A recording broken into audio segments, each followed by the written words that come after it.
While I am certainly happy to finally have been proven right after so many years in regard to the misdeeds of the High Overseer, the truth is I'm regretful I was not able to act sooner. It's possible I could have prevented all this from happening. Perhaps, though, that is just wishful thinking. What matters is what happens now. I need to do everything I can to help those people on their mission. It won't be easy. It might not even be truly possible to do anything at all. But if Elturel still stands, then there is always hope. The libraries of Candlekeep will hopefully give them at least some information, not to mention my friend. Well, she wishes to aid them as well. I need to trust that her instincts are correct on this. After all, I don't believe anyone will know Zariel better than her. In the meantime, I have my own work to attend to. I must write to all the great cities about the truth of what has happened. If Elturel cannot be saved, well, there are many things that will need to happen to help keep peace in the region and protect its people. It will not be easy. I shall simply have to hope that this little party can bring back Elturel somehow. Otherwise, I feel there is simply no longer any time to send anyone else. They truly are Elturel's only hope. This is Red Moon Role-Playing.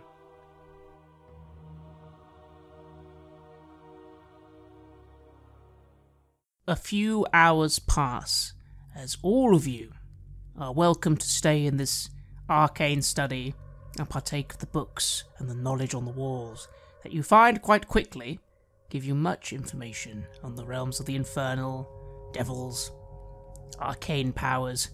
Of course, you only have a few hours and there are many books, so everyone will have to roll an investigation check. 18. And 8.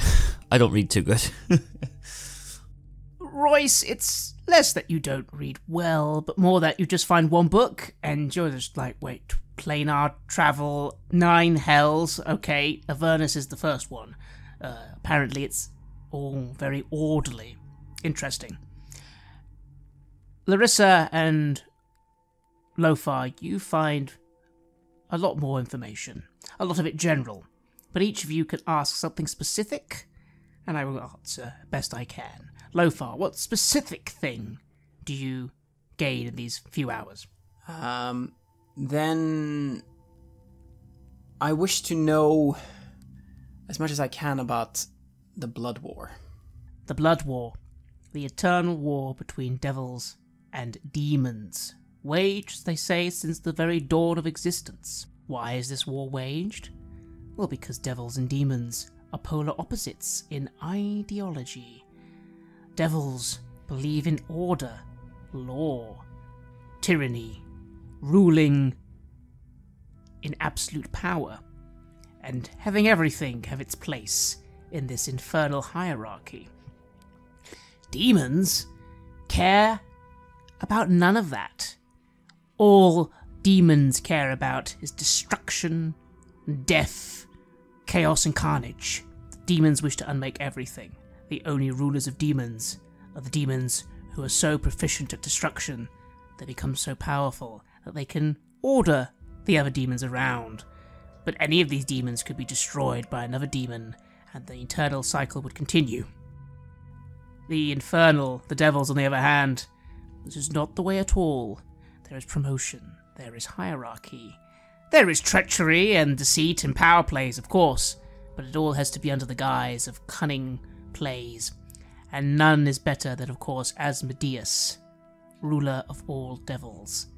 There are none greater than him, and it seems there never will be, and all devil kind fall beneath his sway and his rule of the realms of Baldur.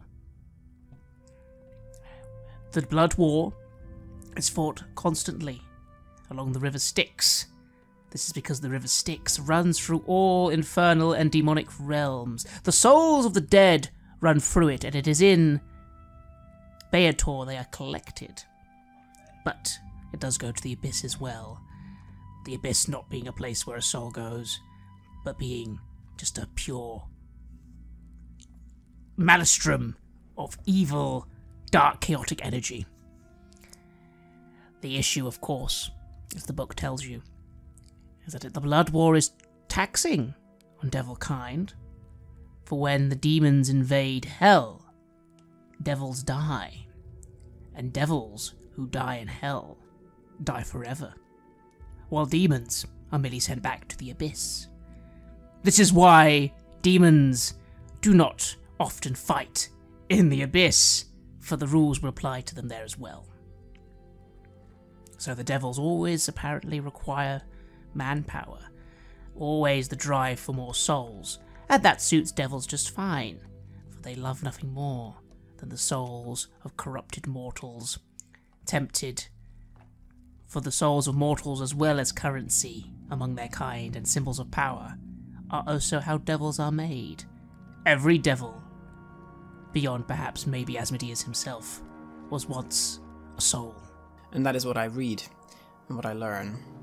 And I feel like I know a little bit more about the conflict that is going on there and the differences between devils and demons and what they fear and perhaps who can be bargained with. That perhaps devils can be used in some way during this journey we will be on. But one must be very careful. Oh, they certainly can. Meanwhile, Larissa, what specific thing do you wish to know about? Larissa wants to go through and look for a book that was probably written by somebody a very long time ago about a visit to Avernus, if there is one. She wants to find out what this city, this layer of hell is like in terms of to mortal travellers. Are there, what are the dangers outside of getting caught up into a contract? Things that you should know before going there. The kind of thing that you'd look up if you were going to like a foreign country, but like, what things do you do? What things do you not do? What are the comments from this person about what it's actually like to traverse through this place? It takes a while to find, but with your roll, you do find a very rare copy of Mordenkainen's Theories of the Plains. Mordenkainen being a very famous archmage wizard, said to have come from another plane himself entirely to the one you are on, and to have travelled across the whole multiverse, and interacted with many a devil, an angel, and all the things in between. In his footnotes, he quotes that Avernus was once said to be a paradise. Strange, I know. How could hell have paradise? But the idea of the first layer of hell in Asmodeus's grand scheme was to be the icing on the cake, the temptation, a place to go where everything you wanted would be given for the low, low cost of your soul. However, being the first layer and the closest to all the other planes of existence meant that in the Blood War it was the first battleground, and it has never stopped being the first battleground. For time memorial, the beautiful cities, the gardens, all the wonders of this Avernus have been ground to dust and grime and grit. Avernus is a war zone, a constant layer of conflict and misery. The skies, hellish, the landscape broken, torn and twisted, filled with ruins and countless battles that have been held upon it. It is the first layer of hell, the first layer where devils can freely interact with any. You know that devils in the material plane need to be summoned, and most of them are summoned into service. They don't stay for long. They die, they go back. And most lesser devils cannot do more than that. But in hell itself, even lesser devils can make deals. Even lesser devils have the chance of promotion. Promotion which is so important to the devil.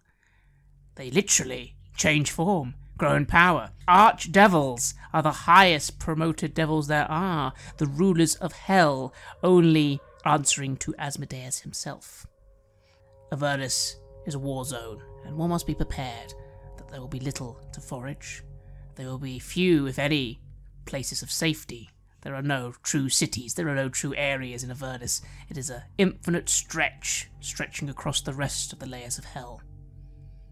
Not a very pleasant place, and he advises not one to be visited for long, but necessary, for if you wish to access any other layer of hell, you must always go through Avernus.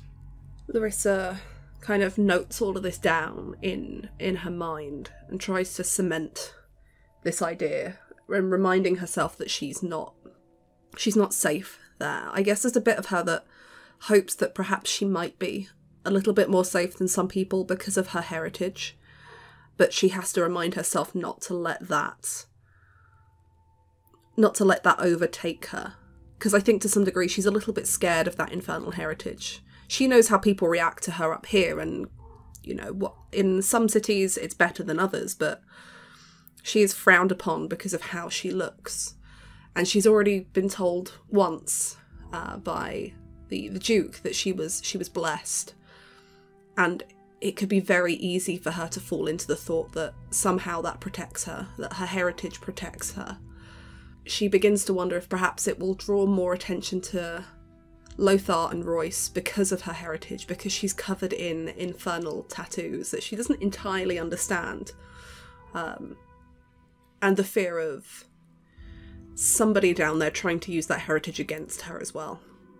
It's a possibility you can't shake, although you take heart in knowing that as a tiefling, you are only touched by the infernal.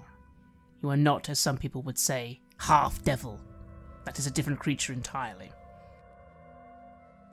She begins to wonder, though, whether or not the fact that she, her family lineage has been touched by a devil makes it better or worse. And you discuss these things as you read over the books. Silvara emerges. Right. The ritual will soon be ready. Before we begin, though, I'd like you to meet your guide. You'll need a guide, after all, someone who has been to hell before. I was a little hesitant to use her, but she really wants to help. Lulu, in you come. Behind Silvara comes a very strange creature indeed. It looks like a small little elephant. Elephant itself being quite an exotic creature that you may have only seen in books or heard of in places like Chult. It is very small, though, and yellow, and it has two little wings that it sort of flies in on. It comes in and does a little twirl in the air. Hello, everyone. My name is Lulu. I'm going to help you. Well, we need all the help that we can get. I don't mean to be rude, but... Sorry, what are you? Don't worry, you can't be rude to me. I am an elephant. I hail from Mount Celestia. Mount Celestia, like angels and celestial beings, Mount Angel. The creature smiles and gives a little friendly laugh, but it's not a laugh of mocking. It's just that laugh, something you feel like a child would laugh at a silly comment you make, generally enjoying your presence. Yes, that's right. You're a celestial. Yes. Nice to... Royce kind of bows his head. Nice to meet you, Lulu. I'm Royce. Your name is Royce, is it? She flies over to your face and sort of just starts flying about you, quite excited. Oh, it's a pleasure to meet you, Royce. I feel we will be best friends. Sure, I hope so. Now, if you're wondering, Silvara has explained everything to me. She is a very good friend of mine as well. I know it might seem strange, but I've been to hell. I know the ways you could possibly get back if it's really hard for us to get back. And I really want to come and help you because I know Zariel. And if you're going down there and she's involved and you're helping people, well, maybe we can find Zariel and then we could help her too. So you actually know Zariel? Yes, in a way, kind of. She then looks a little sad, and Silvara comes forward and says, unfortunately, Lulu has a little bit of a memory problem. I found her many years ago in the Fields of the Dead, near one of the portals there that can, if opened correctly, lead to hell. Very difficult, and also, for our situation, weeks of travel away. Not good. She didn't really remember who she was, but I've been doing my best to help her in these years, and she's starting to remember a little, but it's been difficult. I was hesitant for sending her with you, but it might actually help, believe it or not. And the little Oliphant goes, yes, I think it will. Killing fields or death fields or the same fields that the Hell Riders went through 50 years ago with Zariel, the last Celestial we know to be in those fields. Yes, Royce, that is correct. It's a treacherous place these days. Unlawful hill land, lots of bandits. Nothing grows there. Lulu, are you not going to be like a shining beacon down there? And I don't mean in the sense of hope and light and love. I mean in the sense of you're a celestial, and I'm pretty sure that you're gonna ring some alarm bells for some devils. No, not really. Actually, they thought me insignificant and foolish. I think there was a lot of running and a lot of being hurt. But I made it out before. And I can help you. I think I'll remember places. I'm sorry, you're just quite small and a little bit adorable. You can fight too, though, right?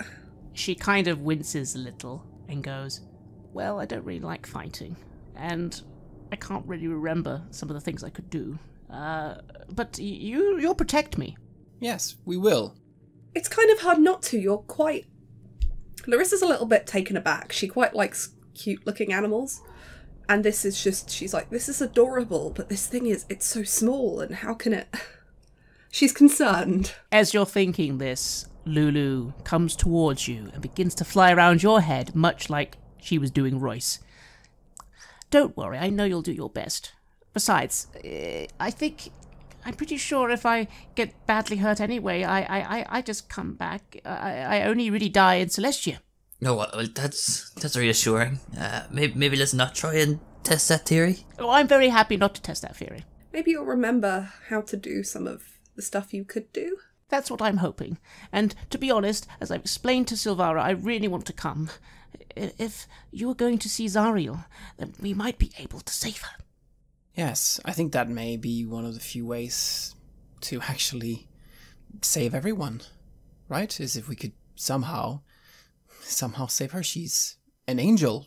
You don't stop being an angel deep inside, right? I mean, there's still something there to save. Lulu comes to you, Lothar, and again, an excitement flies around you. Yes, exactly. You're totally right, Lothar. We're going to be really good friends as well. I like you. And I nod and I smile. I think so, Lulu. It's very nice to meet you. Although, she does then wince a little and say, the shield's not so bad, but he doesn't seem very nice. Or she, or it. Maybe I'll leave him alone. Best to stay away.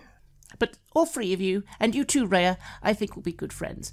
Silvara comes forward and goes, to be honest, friends, there is a more practical reason to Lulu joining you as well. Despite everything, Lulu is a creature of the Celestial. There is an element to her that will be useful to you.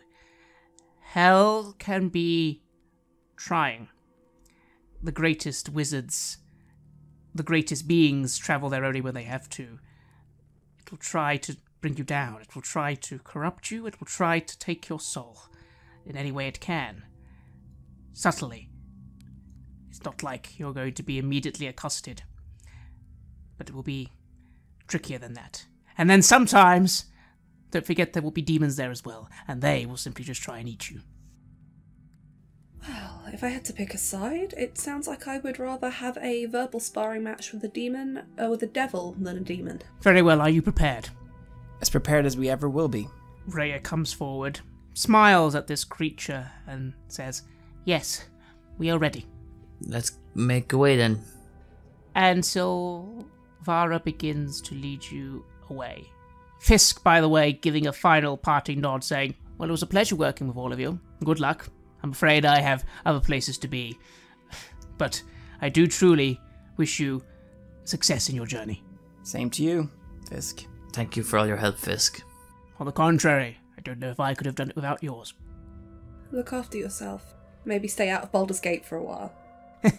Maybe I will, but don't worry, Larissa. I always do. And he smiles and rubs that forked beard he had. And you see him not anymore as you descend down into the bowels of Candlekeep, passing by many doors and going through many catacombs. You come to a chamber. Quite small, really. In the middle of it is a circle, and the circle is flanked by various pylons with strange crystals atop them. Silvara moves forward and fetches from her pouch a strange-looking fork. At least that's what you think it is. It looks like a fork, but it's bent in a weird way. Anyone familiar with the art of plane shifting? Can't say I am, no. Don't worry. Plane shifting is considered one of the highest arts archmages can perform. It's not everyone who can just decide to go for a cup of tea in limbo. But this tuning fork is tuned to Avernus. It is part of the magic. I'm sorry I cannot come with you. To be honest, in case you fail, I need to begin sending missives to Waterdeep, to Neverwinter, to all cities that can hear. I'm sure I don't need to tell you that even if Elturel is not coming back, something needs to be done. The land that is left, the refugees, there are many people in this world who will try and use this for their own ends. Are you ready? Step into the circle, and I shall send you to Elturel. I strap on the shield, and I touch my hammer at my side. I unclasp it, and I hold it in my hand, and I look to my companions, and I begin walking in. Larissa will go and shake Silvara's hand and just give her a nod, and then turn, kind of patting Royce on the shoulder and joining Lothar on the circle. As you shake the hand, she just, in parting, says, "Be careful, Larissa. Our kind especially. There are different dangers in Avernus compared to some others. I'm sure you understand what I mean." Yes, I do. Thank you. And Royce? As Larissa walks past me, pats me on the shoulder, and I'm to look to Lulu and kind of tap my shoulder to... You said she's about, what, a foot high? Like, she's not big, Lulu, by the sounds of it, is it? No, she's quite small. About the size of a 4-year-old. So it's not that she's tiny, but she's small. Okay, well then she won't need to sit on my shoulder because she's flying around. So I'm gonna just look to Lulu, follow Larissa in, and just kind of nod to Silvara and say, maybe pray for us, with a wink. I shall pray to the gods of magic as best I can. Are you ready? Send us before we change our minds. And Rhea gets herself ready, gets her sword, sort of like, may Helm and Torm protect us. And Lulu seems quite happy and excited, but a little, sits down in the middle of the circle. Silvara begins to enchant the circle. Flames of radiant energy begin to surround you. You feel a strange tremor sensation. Remember, Lulu may be your chance to get back, but otherwise, you will be on your own down there. Find out what happened to Elturel. Find whatever help you can. Whatever help you can. And I wish you luck. And Lothar, at the back of your mind, you hear that voice saying, "Yes, any help we can, Lothar. No time for those qualms of yours. You want to save your city, you're going to need to do whatever it takes. You understand?" I understand what you mean. And the shimmering intensifies, and you all feel a strange vertigo sensation.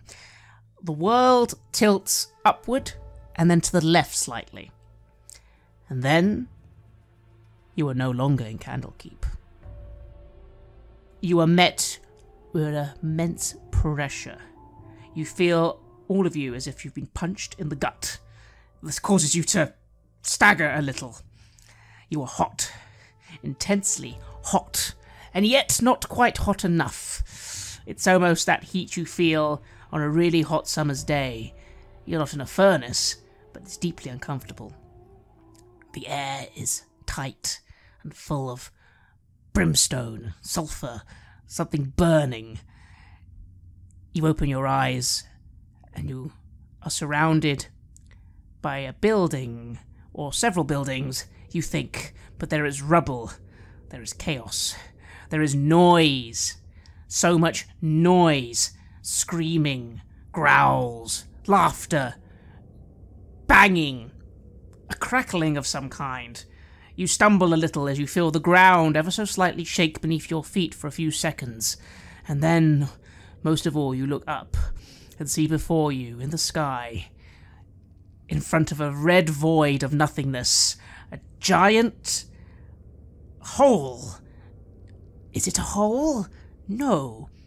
It's a circle, or a orb, or something circular, almost covering all view, and from it, radiating electricity, blue, green, sort of crackling from it, and as you are marvelling at this horrific sight, a lightning bolt comes close by, and you see a tower kind of fall and collapse, and then there is a rush of dirt and air, and it seems you're on a street on fire, surrounded by flaming buildings, and in a place of true madness.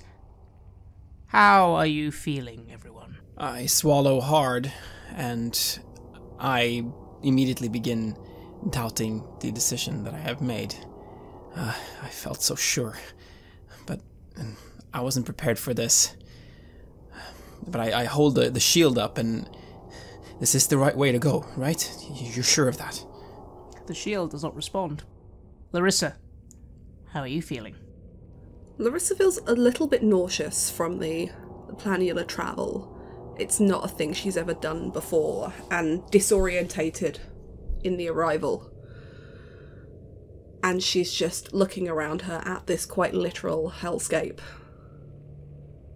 And it's like she can't believe her eyes. She can't take it all in this moment. It's just that, the shock of, it's suddenly real.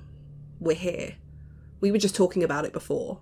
It was just the thought of being there, but now she is standing here in the place that she had figured she would never come, and had hoped, even as a child, she would never go. But here she is. Royce, how are you feeling? So Royce briefly is taken aback by the whole scene and the kind of intense nature of it. But I take a couple of steps forward, as if to move on, just determined to... Tobin is the only thing on his mind, trying to find Tobin, thinking he has a time pressure, as a ticking clock in terms of his soul being put in this furnace and forged. So as I step a couple of feet forward, I turn and say, "Come on, we can't all sit around here waiting to be eaten or God knows what." Lothar, you stand there, your question unanswered, and as you come to your senses and you hear Royce speaking, you look around. What do you do, Lothar? Why aren't you answering me? Speak. You told me this is where we were going. Don't be quiet on me now. Quiet? Why would I know where we're going now? I know hell, not your city of Elturel. I haven't been there. Well, it's good to know that you're still there. I thought for sure you'd abandoned me. Silence! I need to think. And the voice sort of snaps at you and is gone. Yes, I looked at Royce. Alright, here we are. Right. So, what's our plan of attack here? All three of you take in that you are in a city. You must be. You look down and there are paving stones you're standing on. The rubble is masonry from buildings. The tower just came down, was a building. But everything is on fire. And again, you can hear screams and the clashing of metal. Rhea stumbles forth a little and starts to swear. She stumbles forwards a little and grabs her sword. She uses it to pull herself up. Oh, gods. It's Elturel. The streets... This is Elturel. The streets are on fire. I didn't even imagine. Oh, God. We need to find... I don't know. We need to find anyone. If there's anyone to save. Yes. Yes, we can still save this place. We just need to act together. What is the most important place in Elturel? Would it be, I don't know, where the High Overseer was? Do you have a castle or a main keeping here? Something that would be of extra importance? Rhea takes a moment to collect herself. She sort of thumps her chest a few times, and then the moment is gone and she seems more certain, more sure. The High Hall. The High Hall is where the Overseer and all the nobles and the commanders of Elturel would be. If in a situation like this, that is where they would be. I know the way. I just need to work out where we are right now. She starts moving towards what looks like a street, but again, it's so hard to tell in all this rubble and smoke. Maybe this way. Come, we make for the High Hall. Yes, let's. I think we should be careful going through here. We don't know what's in these streets. Perhaps keeping to the shadows would be best. Maybe even getting some high ground to see what we can see. Rhea nods, and Lulu starts flutting around, looking a little concerned. Oh dear, so much pain and misery. Oh, we need to do something about it. But, I remember the smell. Yes, we are in Avernus. But I think I can offer some light, if it's needed. Does anyone need some light? I wouldn't mind some light, Lulu. Whatever you can do. Lulu begins to emanate a soft glow. It helps a little, not much, but a little to disperse some of that smoke and grime in the air and make things a little easier to see. Larissa, what are you doing? Larissa is very keen to get a view of what's going on overall. This reminds her very much of the bathhouse, in that we're seeing a very small viewpoint. So if she can, she'll want to try and scale a not too tall building, something akin to what she scaled at the bathhouse, and just take a look down the streets that we're kind of on, further in the distance, to see if she can see the masses or shapes of people or movement, fires burning, anything like that. You certainly begin to climb what you think looks like a safe area, and you use rope that you did bring with you. Roll me a dexterity acrobatics check. That's gonna be 19. And you begin to scale up this wall. There's a moment where you grab some masonry and it comes away in your hand, but luckily you are able to sort of right yourself, using of course your tail, and you take a breath and you scale higher. The others wait for you as you get a better view of things. But the truth is, it's still hard to see much. What you do see is that Elturel is large. That makes sense to you. This is supposed to be a large city, and you can see cities stretching out for miles. But so much of it is destroyed. There are holes in random places, and it's then that as you climb higher you notice a strange effect happening. You do think you can see the edge of the city, but then it's like there's nothing there, which seems strange. But then you sort of notice through one of these holes, you can see through the hole, and beneath it, you are in the air. The whole city is elevated, and there is stuff beneath the city, you think, but again, you can't quite see from here. You also notice 8 things that do not look like they belong to Elturel. They are giant, black, jagged spikes made of metal, towering almost as tall as a few buildings. They seem to be surrounding the outskirts of the city, as you think you can see attached to them chains, massive chains. You think the city is floating in the air? Is it held up by these chains? Or is it being held in place? This is what you see. Larissa climbs back down. So, I think we're above something. Elturel hasn't just been placed somewhere in Avernus. I think think we're suspended in the air. We're either anchored in place or literally being suspended. But there are huge holes over the city, like the ground's missing. And there's something beneath it. I can't see what. Rhea frowns a little and says, "Did you... The eastern gate has a great statue of an angel above it. Did you see something like that?" And you think you did see in one direction. Something a little looking like that, yes. I did. I think, I don't know, so much of if you think the destruction is bad here, it looks like the city's been half levelled in places. But I think it's that direction, and she'll point in whichever direction she remembers it being in. Rhea nods quickly. Okay, if that is east, and that is west, we need to try and find the Great Bridge. The Great Bridge is in the middle of Elturel. It crosses the river. But from there, the High Hall is not too far. Let's go this way. What do you say? Yes, we need to move quickly and quietly, though. I didn't see anyone in the streets, at least not close by, but it's not to say that there isn't things lurking. Perhaps it would also be good to check in some of the houses as we pass, in case anyone's holed up. Let them know that there's someone here to help. Perhaps they'll even know what's going on. Alright, sounds like we have a plan. Maybe we gotta move on. And so you begin making your way through these war-torn streets. It's a strange feeling, Lofar. Have you ever been in a battle like this? You've seen some battles in your time, but have you ever seen a city under siege?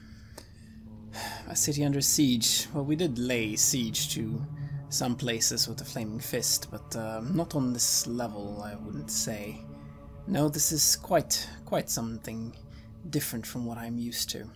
As you make your way through the city, there are times you'll have to be quiet, there are times you'll have to find the right path. I'd like each of you to tell me what you are doing, and then we shall roll for it. So, Lofar, what will you do as you make your way through these Bird City streets to help your group? I try to move softly and not make too much noise with my clanking armor or the shield that I'm carrying around. And I move pretty close to Lulu, and I try to keep her, try to encourage. Thank you. You're really helping a lot with that light. It's making everything better. Just trying to make her feel, at ease here. Royce, what do you do to help the group? The image burnt in my mind is that of the imp or demon or infernal creature that spoke to Royce before he pulled him into the portal. So I'm going to be, as we're walking, sneaking through the city, looking down alleyways, dark shadowy corners, see is there anyone watching us like there was in Baldur's Gate. And Larissa, what do you do? Larissa is going to be, again, trying to keep quiet, and she will shift between walking with the group and occasionally scaling the odd building or so to watch ahead down the street, or where we meet a crossing, checking down those crossroads before we move across. But if she can, she wants to dip into windows and houses and places as she goes, only briefly, kind of go in through the window, scan the room, come out through the door. She wants to see if she finds any people, or if there's any signs of obvious, combat in the city, strange claw marks in the walls, or clearly signs of there having been fighting within the homes, not just the streets. She's looking for anything that might give a clue as to what the condition of this city was kind of when it arrived, and what was going on during that time before everything seems to have become desolate and empty. Larissa, I would like you to roll stealth. I would like Royce to roll perception. And I'd like Lofar to roll persuasion. So it's 17 for me. It's a 4 for me. And a 22 for me. Royce is not in his game. You begin making your way through streets, hallways, burning buildings. The ground shakes every now and then. Again, that lightning sometimes just strikes an area in front of you. Lothar, you spread good words to Lulu, and she glows a little brighter. She makes the path a little easier. And you feel that your own fears feel quenched a little. You have the light of Gond with you. That cannot match anything infernal. No, you will not fall, at least not easily. Royce, you are doing your best to keep an eye on things, but it's difficult. There is sulphur in the air, there is shouting, there is screaming. At one point, you stop, and you think you see a group of beings moving past you. You manage to call a warning and kind of get everyone out of the way, but as you're watching, you then see some people. You think a man and a woman. They're on the streets, covered in rags, covered in filth. They try and run. They've been spotted by these horned beings, these beings with horns and weird tendrils. It's almost as if they have beards, but the tendrils are made of flesh, not hair. You realise, though, there is nothing you can do. It is over in a moment, and these devils have taken this man and woman, beaten them round the head, and begin moving away with them into an alley.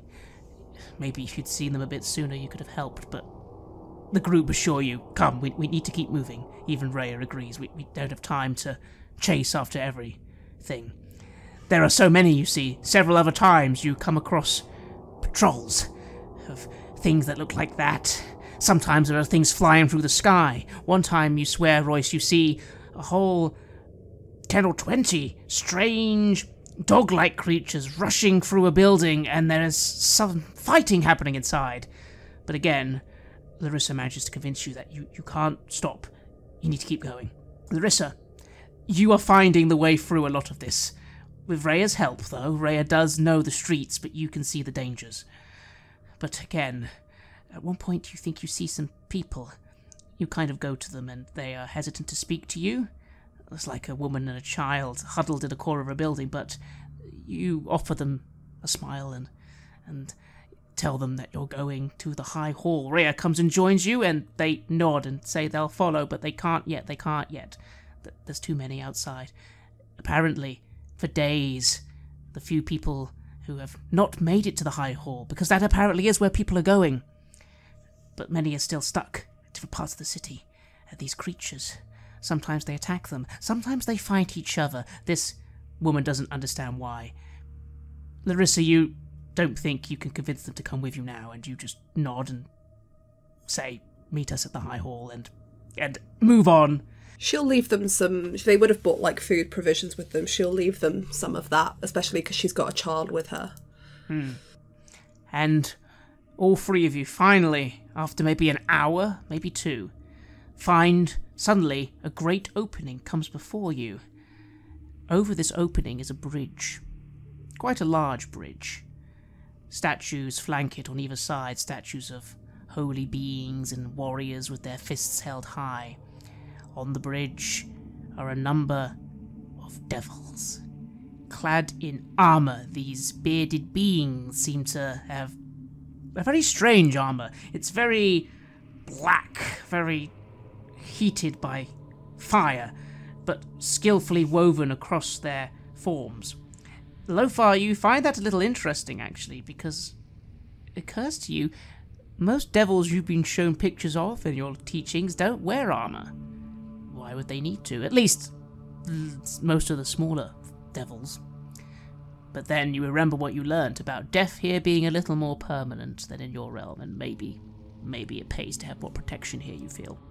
They are patrolling this bridge, and Rhea goes, okay, there's the bridge. We need to get across it. If you look, there are runes. Lothar, you're familiar with holy attunement, yes? If you could read the spell, you could do a holy spell, right? I can, yes. I think if you enchant the enchantment, it will raise the defenses of the bridge, and it might clear the way for us, but we need to be careful. Do you think you can do this? Yes, if we can move together, yes. Larissa, you find yourself near that edge. and you see a sight. It causes a lot of vertigo. You're floating in the air, Larissa, very high up, because beneath you is a whole landmass. You can make out a river, a very large river with black, almost blood-red water churning as far as you can see, stretching from one point of the horizon to the other. It seems the city is directly above this river. On either side of the river are countless individual beings. You can't guess how many, but there must be thousands. You can't really make out what sort of beings they are, but you can see their movements. You can see on one side things look a little orderly, like things are arranged in maybe squares. And there's machines as well. Some sort of weird machines I don't think you've ever seen before, but maybe you've seen a windmill or a horse and cart. These look a little like those, but they're very strange. And on the other side, just masses of movement and masses of things. How does it feel to be seeing such a wonderful bird's eye view of quite an immense sight?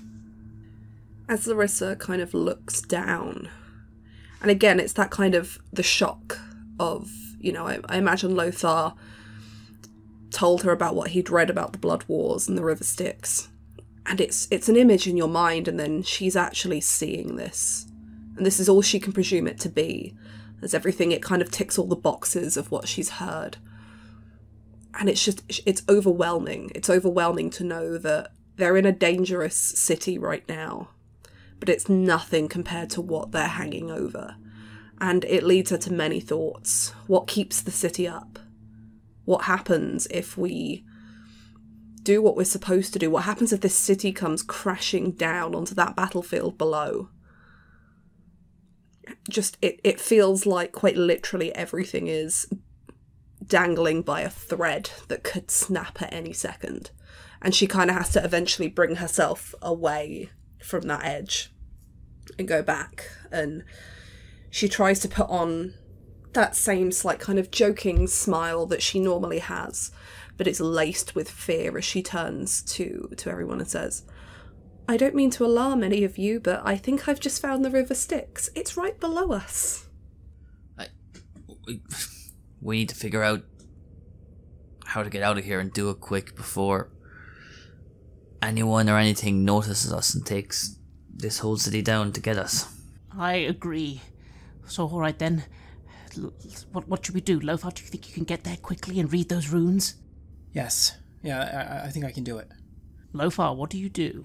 It's only a minute away, but these beings are patrolling the bridge. How do you approach? Well, is there any way of making a somewhat stealthy approach, or, There is, yes. There is so much chaos, so much noise. Your armor, you don't think will actually be a problem. But you will need to at least try and be stealthy, you feel, to get there stealthily. I'll just try to get there as quickly as possible and hope that, well, whoever is guarding this place won't have enough time to react. Lothar, do you want me to follow behind you, just in case? I think that would be prudent, yes. Just in case I run into any trouble.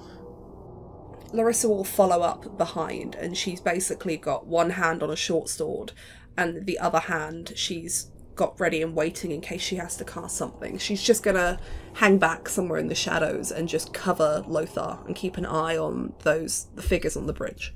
Royce? I've got your back, buddy. You can look. I'll keep an eye out. I'm going to probably go up with him as close as possible, but try to sneak as well. Just if anything does break out, I'd like to be close.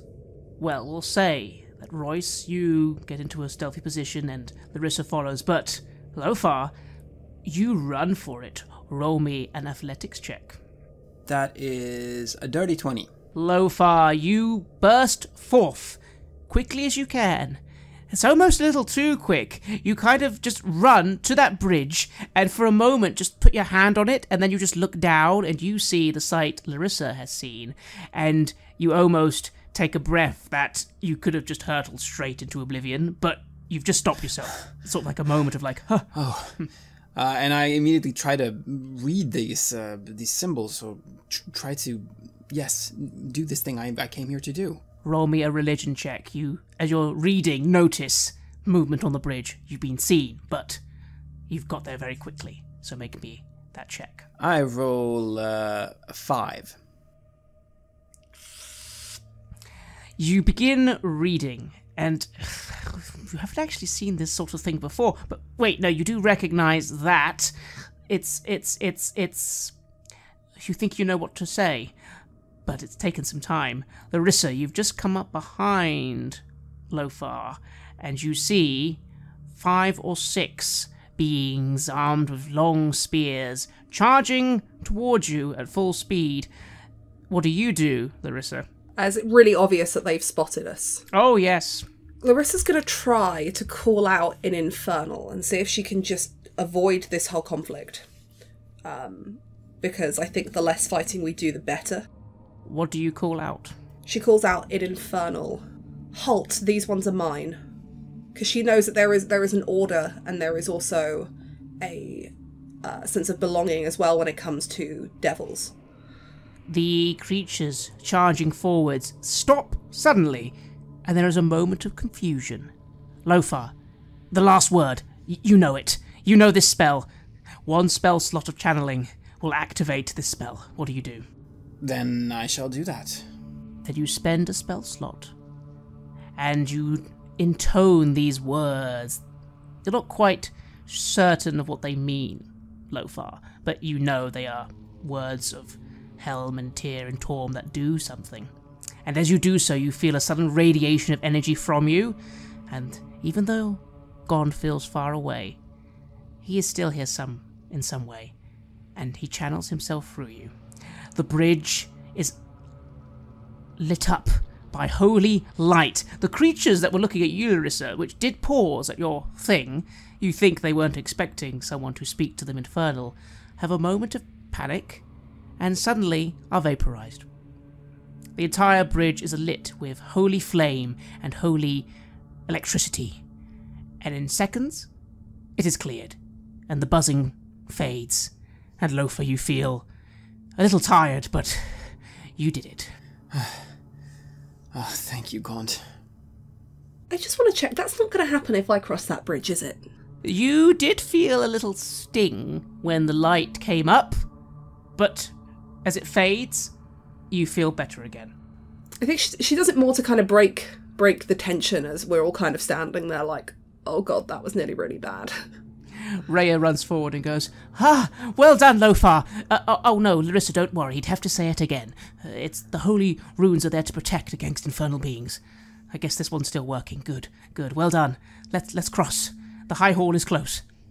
Yes, we should get a move on in case anybody else saw that. Oh yeah, I bet they have. If I felt the twinge even from here, then I hate to think what actual devils can feel when that goes off. Yeah. You alright, Lulu? Yes, I'm good. Let's go. I nod and begin moving. Royce? I follow up, trailing behind the group, just again, still checking to make sure that we're not being watched or followed or tracked or stalked. And for now, you seem fine. And all of you cross the great bridge. A bridge that once led over a river, but now leads into a massive, massive plain of existence, teeming with beings of infernal nature, and the river Styx churning below you. Still, Rhea reaches the end of the bridge and points. She points somewhere nearby. A large building. This must be the High Hall.